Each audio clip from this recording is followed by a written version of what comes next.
ciidamadan waxay ka tirsanaayeen ciidamadii dhawaan ka qalan jabiyay tababarkii ciidamada daraawiishta loogu soo xiray waagii dhaweyto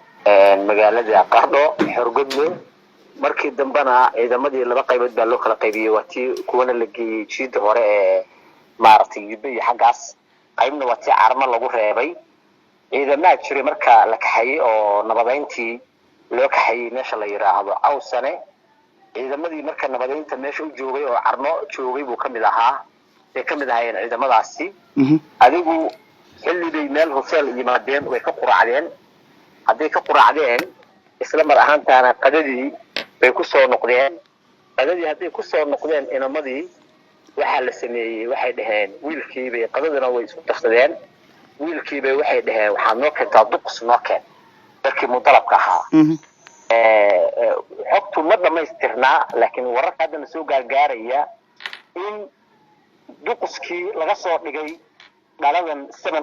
inta la burburiyo duqs laga soo dhigo markii duqs laga soo dhigay waxa loogu daray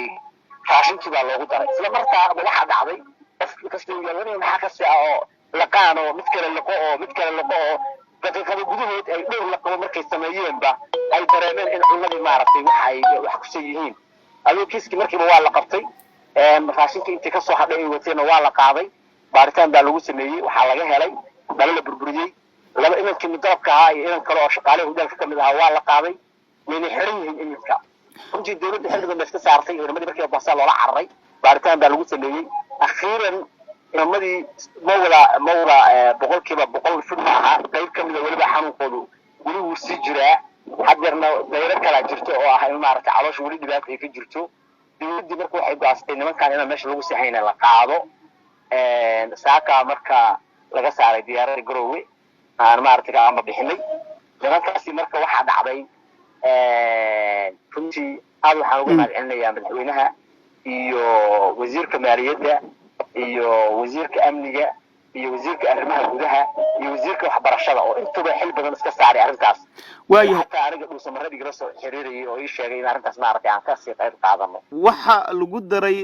dhalada nadu maxay ahayd halka sharaxaad ka bixi qadada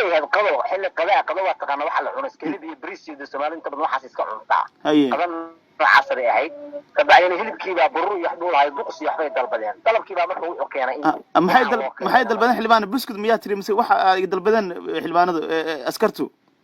duqus baa anaga u naqaana dadku isku xajadna waxa yar yar cunada lagu diiyay maxaa la dhacay inta la isku tumo madaxdiyadana iyo kaamuntan iyo baarta xawaashkan iyo anaga duqus baa u naqaana ma garanayo inta aad taqaan waa garta marka hilibku markuu burur badan yahay dusha laga daro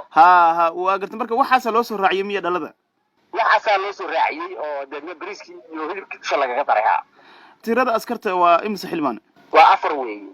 waayahay afartaas baa miyaa la qaaday mise qayba xaaladda waroon tahay afartii waa la qaaday oo laba kamid ah hadda xogaa laga dheerinayo saxaradii dhibaatooyinka inay mandhicirada gudbiyay iyo dhibaata kulli jirta marka dhibaatadaas inaan la sakran dhakhtar xageeya loo dhigay xilbaana oo loo qaaday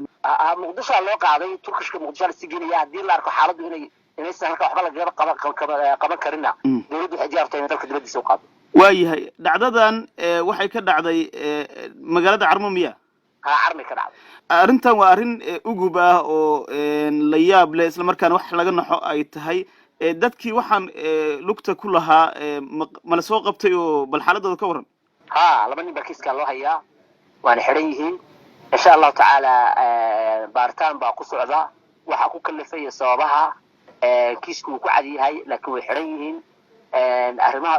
sababaha waxa u geysteen baartaan baa ku socda waxa kale laga warsugayaa oo inamadan laftoodu say noqdaan oo hadii meesha kiisku si xumaado ama dhibaasho xumaado ama dhibaato badan ay xumaado oo si kala adkaanaya marka kale ninkii kiiskan geystay faldambiyeedkan galana way xiran yihiin